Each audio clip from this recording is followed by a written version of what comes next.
반갑습니다, 여러분. 현아쇼입니다. 여러분, 혹시 피로 가득했던 중국의 전국시대 이야기를 들어보신 적 있나요? 오늘은 우리가 흔히 아는 중국이라는 나라를 처음으로 하나로 묶은 인물, 바로 진시황의 놀라운 이야기를 들려드릴 건데요. 그런데 이야기 단순한 통일 스토리가 아닙니다. 권력 다툼, 피비린내 나는 전쟁, 심지어 어머니와의 배신까지 얽혀있는 진짜 드라마틱한 역사예요.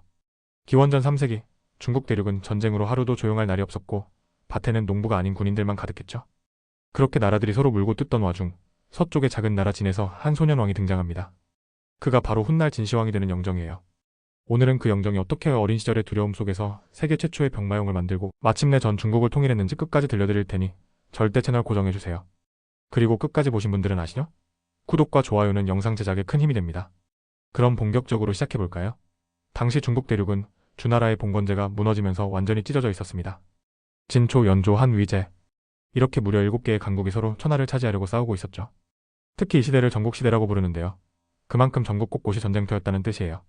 맹자는 이런 혼란을 보면서 계절은 익었지만 밭에 농부가 없다고 탄식했을 정도니 얼마나 참혹했을지 상상이 가시죠?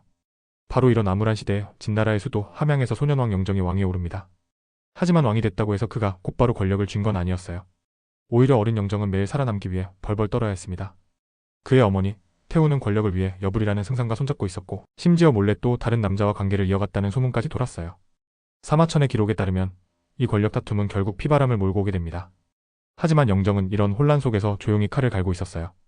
그리고 마침내 기원전 238년 어린 소년이 권력을 옮겨주기 위한 피해 속청을 시작합니다. 영정은 그동안 자신을 노려보던 노예와 반란 세력을 단칼에 제거해버립니다. 3,000명에 달하는 반란군과 심지어 어머니와 노예 사이에서 태어난 이복 동생들까지 속청했죠. 이 무자비한 행동이 당시엔 충격적이었지만 덕분에 영정은 비로소 자신만의 시대를 열 수 있게 됐습니다. 그는 이제 누구의 눈치도 보지 않고 자신의 뜻대로 나라를 움직일 수 있었어요. 그리고 이때부터 영정은 중국 통일이라는 거대한 꿈을 품기 시작합니다. 그는 출신을 따지지 않고 인재를 등용했어요. 초나라 출신 이사는 법가, 사상으로 진나라를 법치국가로 만들었고 왕전 장군은 전쟁을 진두지휘했죠. 또 한나라 출신의 천재 기술자, 전국을 기용해 부국 강병을 추진했습니다. 이렇게 다국적 인재들이 모이자 진나라의 국력은 급속도로 성장했어요. 사마천도 진나라는 천하의 10분의 1 땅이지만 부는 60%를 차지했다고 기록했을 정도로요. 영정의 진나라는 이제 돈도 병사도 넘쳐났고 그야말로 전쟁 준비가 끝난 셈이었습니다. 그렇다면 진나라의 군사력은 실제로 어느 정도였을까요? 이 단서를 우리는 바로 진시황릉의 병마용에서 찾을 수 있어요. 발굴된 병마용은 무려 8,000기나 되는데요. 각 병사의 얼굴 표정과 자세가 모두 다르다는 점에서 실존 인물을 본떴다는 설이 유력합니다. 게다가 2300년이 지난 지금도 날이 선총동검과 무기가 다량 발굴되었죠.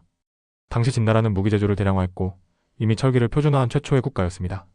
그들은 강력한 법가의 규율 아래 훈련받은 정예병사였고 영정의 한마디면 기꺼이 목숨을 걸고 싸우겠다고 나섰던 사람들이에요. 이 100만 대군은 그야말로 전 중국을 삼킬 준비가 되어 있었던 셈이죠. 그래서 영정은 마침내 선대 왕들의 꿈이었던 통일전쟁을 시작합니다. 가장 먼저 한나라를 무너뜨리고 이어서 조나라, 연나라, 초나라까지 차례차례 정벌해 나갑니다. 그야말로 파죽지세 막을 자가 없었어요. 하지만 이 통일전쟁은 그렇게 순탄하기만 한 건 아니었습니다. 예를 들어 연나라에선 영정을 암살하려는 시도까지 벌어졌죠. 연나라 사신 형가가 진나라에 항복하는 척하며 영정을 암살하려고 비수를 숨겨왔던 사건이 있었어요. 사마천은 이날을 생생하게 기록했는데요. 형가는 결국 영정의 장검에 쓰러졌습니다. 이 암살 사건 이후 영정은 더욱 빠르게 주변국들을 정복하기 시작해요. 왜냐하면 빨리 통일하지 않으면 또 누군가 나를 죽이려 할 것이라는 위기의식이 컸기 때문이죠. 그리고 진나라는 다른 나라와는 비교할 수 없을 정도로 강력한 무기와 병사들 그리고 부국 강병 정책 덕분에 막을 자가 없었습니다. 10년의 대전쟁 끝에 진나라는 결국 주나라 이래 500년간 분열됐던 중국을 하나로 통일하게 돼요. 그 순간이 바로 기원전 221년 영정은 함양에서 중국 최초의 황제, 시황제로 등극하게 됩니다. 황제라는 칭호도 이때 처음 만들어졌고요. 그야말로 중국이라는 새로운 제국의 탄생 순간이었습니다. 영정 즉 진시황은 통일 후에도 멈추지 않았습니다. 그는 전국 각지에 흩어져 있던 도량형과 문자를 통일시켜 경제와 문화의 일관성을 만들어냈죠. 도로를 표준화하고 성벽들을 이어 세계 최초의 만리장성을 축조하기 시작한 것도 바로 이때입니다. 진시황의 이런 정책 덕분에 중국은 처음으로 하나의 국가, 하나의 체계로 움직일 수 있게 됐어요. 하지만 그의 통치는 엄격하고 가혹했죠. 법과 사상을 바탕으로 반대파를 철저히 탄압했습니다. 그래서 어떤 학자는 그를 독재자라 부르지만 또 어떤 이는 천하를 하나로 만든 영웅이라 평가해요. 진시황은 신분이나 출신을 가리지 않고 능력 있는 사람을 썼다는 점에서는 분명 혁명적인 지도자였습니다. 그리고 병마용이라는 거대한 군대를 자신의 무덤에까지 두어 죽어서도 천하를 지키겠다는 의지를 보여줬죠. 지금도 시안의 병마용은 세계 8대 불가 사이로 꼽힐 만큼 어마어마한 유산입니다. 그만큼 진시황이 남긴 발자취는 지금도 중국인들에게 깊은 영향을 주고 있어요. 그런데 여기서 끝이 아닙니다. 진시황은 죽음을 두려워해 불로초를 구하러 수많은 사신을 동쪽 바다로 보냈던 이야기 들어보셨죠? 그의 집착은 결국 나라의 몰락으로 이어지게 됩니다. 과도한 토목공사와 무리한 정책들은 백성들의 원성을 샀고 결국 진나라는 그의 사후 15년 만에 멸망해버려요. 하지만 그가 이룬 통일과 중앙 집권 체제는 이후 한나라, 당나라, 송나라까지도 그대로 계승됩니다.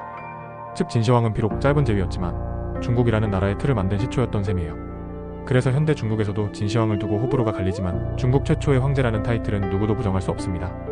그가 아니었다면 지금의 중국은 존재하지 않았을지도 모르니까요. 결국 진시황은 독재자이자 건국자, 폭군이자 개혁자로서 역사의 한가운데에 선 인물이에요. 그의 생애는 지금도 많은 영화와 드라마, 다큐멘터리로 제작되고 있을 정도로 끝없이 회자되고 있죠. 바로 그래서 오늘날 우리가 꼭 알아야 할 인물이기도 합니다. 자, 여러분 오늘 진시황의 이야기를 듣고 어떤 생각이 드셨나요? 그는 분명 비와 권력 다툼 속에서 성장했지만 결국 세계 최초로 100만 군대를 동원해 통일제국을 세운 인물이었습니다. 병마용이 보여주듯 그의 군사력은 2000년이 지난 지금도 사람들을 놀라게 하고 있죠. 또한 글자와 도량형을 통일해 경제와 문화를 하나로 묶은 업적은 오늘날 중국의 기틀이 되었어요. 물론 그의 통치 방식은 매우 가혹했고 많은 희생을 낳았지만 역사의 큰 틀을 보면 그는 분명 시대를 뒤흔든 거인이었죠. 그래서 진시황은 단순한 폭군이 아니라 천하를 처음으로 하나로 만든 사람이라는 평가를 받습니다. 오늘 우리가 살펴본 이 진시황의 이야기는 지금도 리더란 무엇인가라는 질문에 깊은 생각거리를 주고 있어요. 여러분, 진시황의 이야기는 단순히 과거의 역사를 넘어 오늘날을 살아가는 우리에게도 많은 교훈을 줍니다. 그는 수많은 혼란과 갈등 속에서도 자신의 목표를 향해 멈추지 않았고 불가능처럼 보였던 통일을 이루어냈죠. 하지만 그의 생애는 우리에게 힘과 결단력의 중요성을 일깨워주면서도 동시에 균형과 배려의 중요성을 가르칩니다. 시대를 바꾸는 리더십은 단순히 강함에만 있는 것이 아니라 조화를 이루며 지속 가능한 세상을 만드는 데 있다는 것을 말이죠. 진시황의 생애는 결국 우리에게 이렇게 묻고 있는 건 아닐까요? 당신은 어떤 유산을 남길 것인가? 여러분의 오늘이 바로 그 답을 만들어가는 과정이라고 믿습니다.